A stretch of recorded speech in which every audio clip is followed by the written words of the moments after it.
Yo, I could keep dancing to that intro music like pretty much all night long. But let's go ahead and talk about one of the biggest fantasy superstars or fantasy performances from just this past week. And it's Javonte Williams, running back for the Denver Broncos. And it's one thing for us as a fantasy community to want or insist on a guy becoming the lead back in an offense. I mean, we've been pining for like the performance we just saw with Antonio Gibson this past week, and seeing what had happened with Melvin Gordon with his injury situation, seeing also what that would lead to for Javonte Williams. We knew the opportunity was going to be there for him against Kansas City, but could he live up to the hype? Could he take the opportunity and wind up being the guy that we had expected him to be throughout the entire season? And he did, y'all. He wound up being that guy. 29.8 fantasy points in that game, crossed the century mark as a rusher, and also tacked on to that as a receiver as well. So seeing all the production, seeing all the results, and seeing both our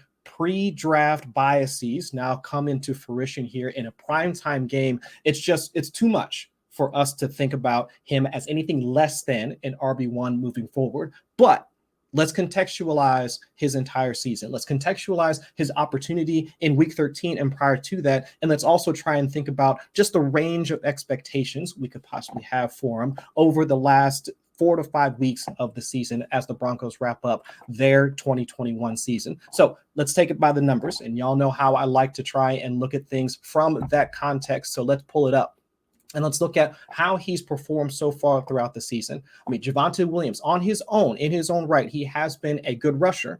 But compared to what Melvin Gordon has done, we cannot discount the impact that Melvin Gordon has brought to that team. From an efficiency standpoint, from a success rate standpoint, Melvin Gordon has been the one to be the more efficient runner throughout the entire season. While Javonte Williams has had his peaks, you see a couple here and there throughout the season, Melvin Gordon has been the more efficient runner. He's posted a higher success rate, which is the ratio of expected or positive expected points added per rush. He's posted a higher success rate in the games that both of them have received carries on over 70% of their plays. And that's also caveating that with the fact that Melvin Gordon has actually run into more stacked boxes than Javonte Williams. Melvin Gordon has run into stacked boxes on 78.8% of his plays when both of them have played together. Javonte Williams has run into stacked boxes or 7 more defenders in the box on 70%. So not discounting what Melvin Gordon has done, but we've also seen Javonte Williams be able to do that. And the other way that Javonte Williams has been able to add to, his own efficiency. Now,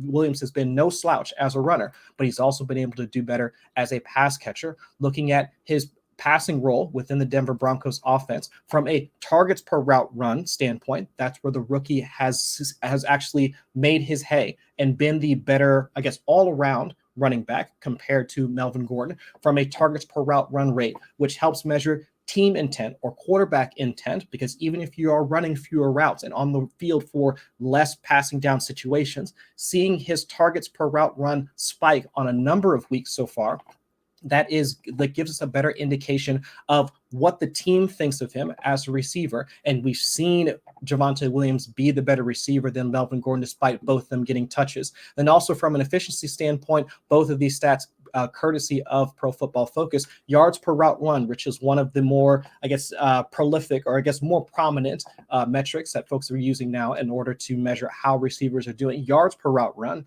Javonte Williams has been the more efficient receiver from that standpoint as well. So he's kind of pacing Melvin Gordon and really showing what he can be as an all-around back, not just in this season, but he's already staked his claim on the 2022 season. And so moving forward, let's try and paint a picture of what we can think about Javonte Williams for the next 4 to 5 games, as they start to close out their season.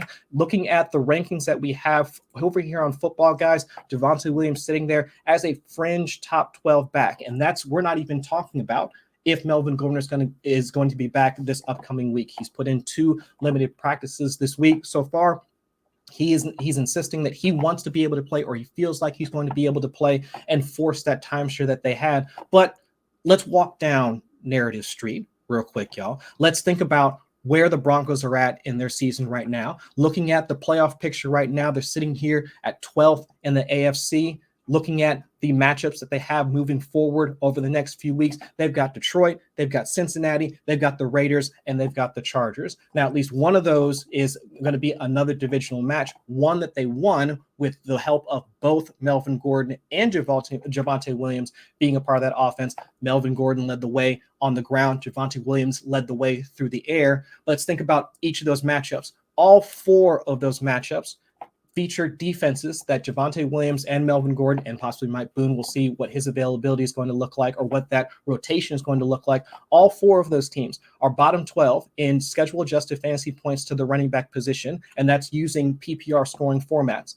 So even if at worst Javonte Williams is the 1A in that offense and Melvin Gordon is still a part of that, we have to look at Javonte Williams as a top 16 option the rest of the way. So I'm excited to see what Javonte Williams can do with the opportunity he has right now. I'm also excited to see what his status is going to look like going into the 2022 season. So with that, I'm out, y'all. Peace.